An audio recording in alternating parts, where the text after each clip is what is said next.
میری عمران خان صاحب سے میٹنگ ہوئی, میں کل جیل میں ان سے ملا, کافی دیر ان کے ساتھ رہا. وہاں پر اس میٹنگ میں خان صاحب نے مجھے اسپیسیفکلی کہا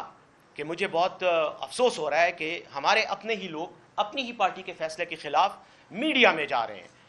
انہوں نے یہ کہا کہ اگر کسی شخص کو پارٹی کے کسی فیصلے پر اعتراض ہے, تحفظات ہیں, تو یہ کمیٹی میری ہی بنائی ہوئی کمیٹی ہے, یہ میرے ہی نامزد کردہ سینئر ترین رہنما ہیں جو میری رائے میں پاک اور صاف ہیں, اور ان پر مجھے اعتماد ہے. ان کو میں نے یہ کام کا کہا, انہوں نے یہ کام کیا.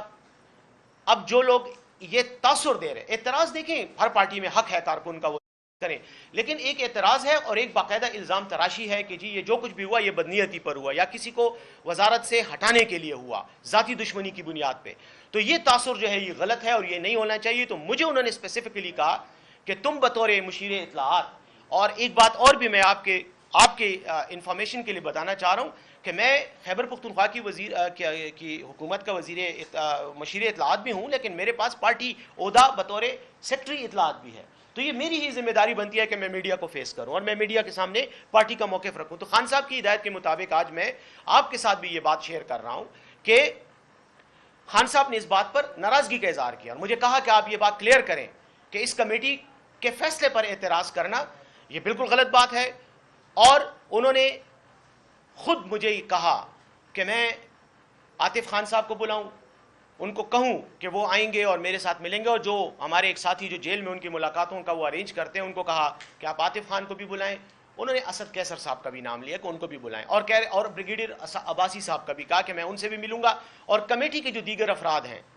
جن میں قاضی محمد انور صاحب چونکہ وکیل ہیں اس لیے وہ تاریخوں پر آ سکتے ہیں, تو ان کی منگل کو امید ہے کہ ملاقات ہوگی خان صاحب سے, اور وہ کہہ رہے تھے کہ میں خود ان سے یہ بات کروں گا کہ یہ جو سچویشن ہے اس کو آپ لوگ اس طرح سے ہینڈل کریں. بہرحال مجھے انہوں نے یہ کہا کہ آپ بریگیڈیئر مصدق عباسی صاحب کو کہیں کہ وہ دلیری کے ساتھ کھڑے رہیں, ڈٹ کر کھڑے رہیں, اور جو ذمہ داری میں نے ان کو دی ہے بغیر کسی خطرے اور پریشر کے وہ ادا کرتے رہیں. یہ تمام وہ باتیں ہیں, اس لیے میں درخواست کروں گا آپ کی وساطت سے اپنے کارکنان کو جو مجھے سنیں گے کہ خدا کے لیے یہ پارٹی کے لیڈر کا فیصلہ ہے اور پارٹی کے ایک طریقہ کار کے تحت یہ فیصلہ لیا گیا ہے. اس پر آپ یہ تاثر نہ دیں کہ جیسے کوئی گروپ بندی ہے, گروپ بندی کوئی نہیں ہے. وزیر اعلیٰ خیبر پختونخوا خود سے وزیر اعلیٰ نہیں بنے, ان کو کسی اور نے نہیں بلکہ عمران خان صاحب نے نامزد کیا اور قومی صوبائی اسمبلی نے ان کی توثیق کی, ان کو ووٹ دیا. کیسے ہو سکتا ہے کہ وزیر اعلیٰ پارٹی مفاد کے خلاف کام کرے؟ کیسے ہو سکتا ہے کہ کوئی اور شخص پارٹی مفاد کے خلاف کام کرے؟ ہاں البتہ غلطیاں ہو سکتی ہیں, میں بھی غلطی کر سکتا ہوں, کوئی اور ممبر بھی حکومتی عہدیدار بھی کر سکتا ہے, لیکن اس کا یہ مطلب ہرگز ہرگز ہرگز نہیں ہے کہ کوئی پارٹی کا مخالف ہے یا پارٹی کو استعمال کر کے یا عہدے کو استعمال کر کے اپنے ذاتی مقاصد کے لیے کام کر رہے ہیں.